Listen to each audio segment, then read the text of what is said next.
Shalom. At the last ritual committee meeting, one of the things we talked about was ways that we could make the Torah reading experience a little bit more positive. And so instead of just acknowledging people with yahrzeits and people who are in need of healing, we thought we would also like to take one aliyah each month to acknowledge those people who have recovered either from serious illness, from a life-threatening situation, or from overseas travel.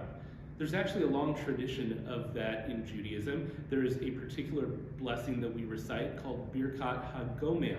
And so the way that works is that the group of people, we will ask anyone who is eligible for an aliyah, meaning any Jewish adult who has recovered from an illness, returned from overseas travel, or survived a life-threatening situation, is welcome to come up and as a group take the aliyah.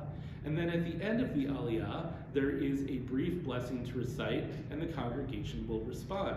And so I'd like to demonstrate now how that works.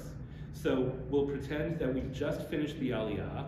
We finish the blessing after the aliyah. Notein HaTorah. And then I'll come over to help, and there'll be a handy guide at the Torah table. And all those who have come up for the aliyah will recite Baruch Atah Adonai Eloheinu Melech HaOlam HaGomel L'Chayavim Tovot Shegemalani Kol Tov.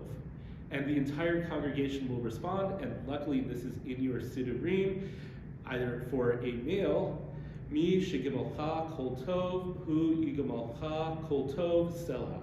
If it's for a woman, Mi Shegemalech Kol Tov Hu Yigemalech Kol Tov Selah. And if it's a whole group of people, Mi Shegimolchem Kol Tov, Hu Yigimolchem Kol Tov Selah.